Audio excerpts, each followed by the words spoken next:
V dvorcu Betnava poteka 21. in 22. februarja sejem poročnih oblek in seveda vsega, kaj spada zraven. Mi smo se odločili, da gremo pogledat, malo posnavemo zadeve, da vidimo, kaj se bo nosilo, kak se bo poročilo in v bistvu sploh, kak poteka poroka.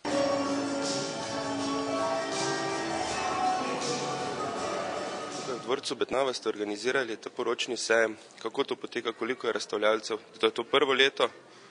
Tako je, mi smo pripravili poročni sejem. Je približno 20 razstavljalcev različnih panog, tako da vsak mladoporočenec, ko pride, si lahko nekaj za sebe poišče, kar še potrebuje za svojo poroko, da si bo naredil poroko čim bolj čudovito. Kakšen je odziv razstavljalcev oziroma tudi gostov? Ja, prvi odziv se je pokazal kar zelo v redu, no. Smo kar presenečeni nad odzivom. Česa se največ oziroma kaj ljudje najbolj iščejo na takih sejmih oziroma kaj recimo doma sami poiščejo, kaj pa potem še tisto, kaj ostane? Praktično mladoporočenci iščejo vse. Največ sicer obleke, poročne prstane, fotografije, cvetje, glavnem tisto mogoče še tudi kaj jim manjka, da še hočejo kakšno informacijo posebej dobiti. Kaj v tem modernem svetu zdaj so poroke še vedno klasične ali so že kak ekstremne? Poroke si naredijo nekak vsak na svoj način, po svojih željah, drugače pa tradicionalne so še tudi prisotne, ja, na kakšnih gradovih, v špočotori, tako da. Se je že zgodilo, da ste imeli mogoče kakšno poroko oziroma da ste bili prisotni ali pa vedeli za kako poroko istospolnih partnerjev? Ne, žal ne. Torej, to pri nas še ni tako pogosto? Ne, še ni.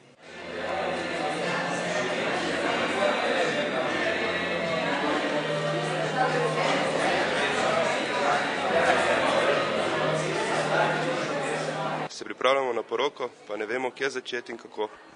Ja, takrat je najboljše in enostavno se obrniti na agencijo Glamour, ki bo vso to breme, se pravi vse skrbi, prevzela nase in bo zadevo speljala tako, da se bo ta vidva za vajina partnerica poročila. Se pravi, jaz se moram pa imeti. To pa ne organizirati. Ne, to pa si morate sami priskrbeti. Kako pa poteka ta zadeva, v bistvu tako na kratko malo? Ja, praktično stranke naše si pač izrazijo neke svoje želje, vsak ima, kaj jaz vem, neke predstave, koliko bo za to porabo, za to poroko, in potem pač mi napravimo najboljše, kaj je pač možno v teh okvirih. Se je že kdaj zgodilo, da je kdo koga pustil pred oltarjem? Ne, pri nas še nismo imeli te izkušnje. Če pa bi, potem se to plača polovična cena ali vseeno cena? Cena je cena. Cena je cena, ja. Tako da ni odstopa. Ne, ni.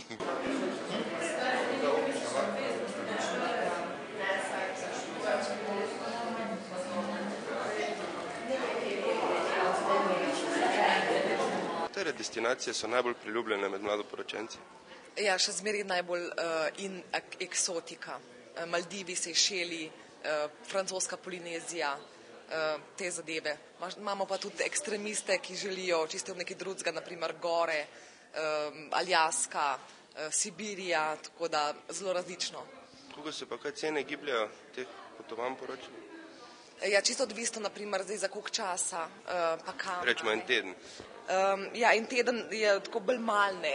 Dobro, malo jaz se še nisem ženil, tako. Ja, tako da se res odklopite, ne morate tako vsaj za 10 dni, za 14 dni. Lahko vam kar tlele povem, tako kakšna taka zanimiva, recimo, kaj svem, da bi šli mečken mogoče na Maldive ali pa na Mauricius, 4 zvezdice, 7 dni nočitev, evo jo, je 1410 €, s taksami vred. To je brez svatov? Brez svatov? Brez, samo na osebo, ne. Lahko pa tudi organiziramo poroko na neki eksotični destinaciji. Tako da pač lahko se poročite, ne vem, na Mauriciusu, na Sejšelih, na Tajskem, pač v krogu svojih bližnjih ali pa sama dva s partnerjem, ne. Aha, to prav vi organizirate? Tudi, ja, tudi. Samo poročno potovanje in tudi poroke. Aha, se pravi, župnik potem govori na Mauriciusu slovensko?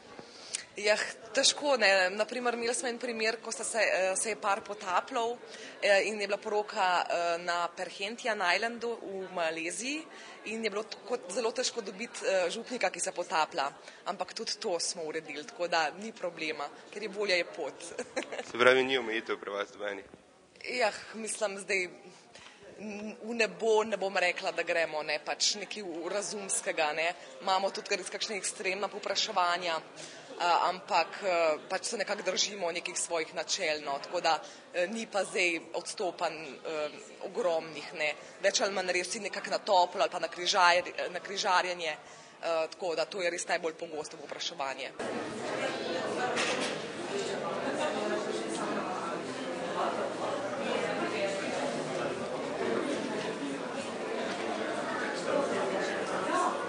Ogledali smo si sejem poročnih oblek, dobili nekaj novih informacij, povedali so nam, kako potekajo poroke, kaj se išče, kakšne so poroke, tako da na koncu smo pa z Bojanom ugotovili, da imamo podoben okus, tako da ne vem, če nismo dobili mogoče celo kakšne ideje.